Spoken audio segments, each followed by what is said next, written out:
बातमी नागपुरातूनच। नागपुरात भाजप विरुद्ध काँग्रेस अशी थेट लढत पाहायला मिळते। एकूण 151 जागांसाठी 992 उमेदवार निवडणुकीच्या रिंगणात आहे। शेवटच्या दिवशी 302 उमेदवारांनी अर्ज मागे घेतलेले आहे। त्यामुळे काँग्रेस विरुद्ध भाजप अशी थेट लढत नागपुरात पाहायला मिळणार आहे। 302 उमेदवारांनी शेवटच्या दिवशी अर्ज मागे घेतले। उर्वरित 992 उमेदवार निवडणुकीच्या रिंगणात आहे। पुन्हा एकदा जाणार आहोत आमचे प्रतिनिधी तेजस मोहतुरे यांच्याकडे। तेजस, काय राजकीय वातावरण आहे सध्या नागपूर महानगरपालिकेच्या पार्श्वभूमीवर? कोणकोणत्या पक्षात अटीतटीचा सामना असणार आहे?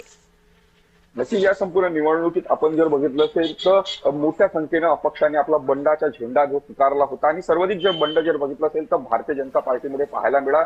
एकूणच काल अर्ज घेण्याच्या शेवटच्या दिवशी जर बघितलं असेल तर 302 उमेदवारांनी जे आहेत ते आपले अर्ज मागे घेतले आणि संपूर्ण आता या महानगरपालिकेच्या 152 च्या जागेसाठी जर बघितलं असेल तर आता आपल्याला एकूणच 992 जे आहे उमेदवार रिंगणात दिसणार आहे। या संपूर्ण याच्यात जर बघितलं असेल तर काल दिवसभर जे आहे ते हाय व्होल्टेज ड्रामा नागपूरमध्ये पाहायला मिळाला। काँग्रेस असेल यासोबतच भाजपमध्ये असेल हाय व्होल्टेज ड्रामा पाहायला मिळाला। जे बंड पुकारला होता त्यांची समजूत काढण्यासाठी भाजपने प्लॅनिंग आखली होती। या संपूर्ण याच्यात नेतृत्व जर कोणी करत असेल तर ते मुख्यमंत्री देवेंद्र फडणवीस यांचे जवळीक मानले जाणारे भाजप नेते परिणय फुके यांनी संपूर्ण याच्यात नेतृत्व केलं आणि काही जे बंड ज्यांनी पुकारला त्यांना शांत करण्याचे एका अर्थानं आव्हाने भाजप समोर होते। काल आपण जर बघितलं असेल तर किसन गावंडे असतील यासोबत अनेक जे भाजपचे नेते होते त्यांना श्रद्धा पाठक असतील असे अनेक जे भाजपचे ज्यांनी बंड पुकारला होता यांना जे आहे ते शांत करण्यासाठी भाजपचे एका अर्थानं परिणय फुके यांच्याकडे नेतृत्व दिलं होतं। ते एका अर्थानं त्यांनी आपला उमेदवारी अर्ज मागे घेतला। यासोबत जर बघितलं असेल तर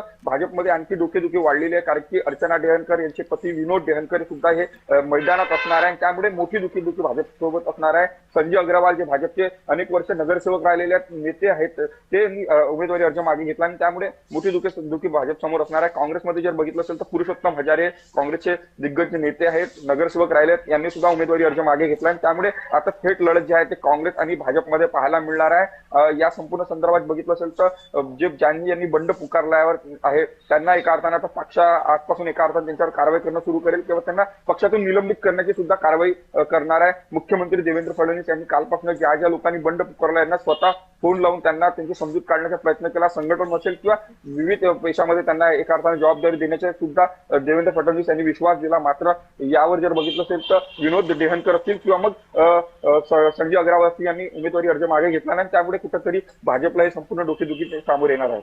अगदी तेजस, आपण जर पाहिलं तर याआधी नागपूर हा काँग्रेसचा बालेकिल्ला समजला जायचा।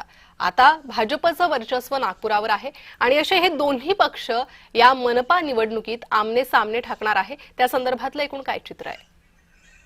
नक्कीच आपण जर बघितलं असेल तर 152 जागेसाठी जर बघितलं असेल तर भाजप आणि काँग्रेसची थेट लढत होणार आहे।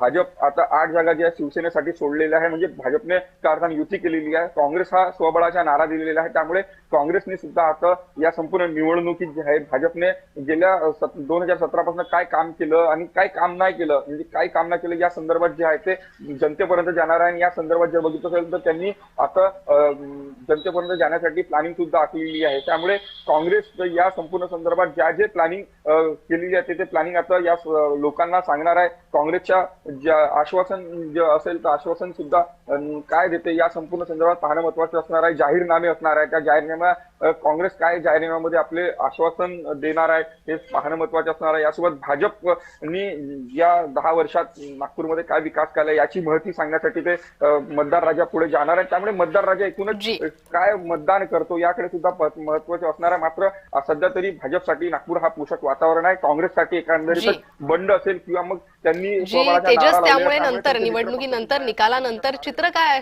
असेल ते पाहणं महत्त्वाचं आहे आणि त्याकडे लक्ष लागलेलं आहे। त्या संदर्भातील अपडेट तुमच्याकडनं घेत राहू। धन्यवाद या सविस्तर माहितीसाठी।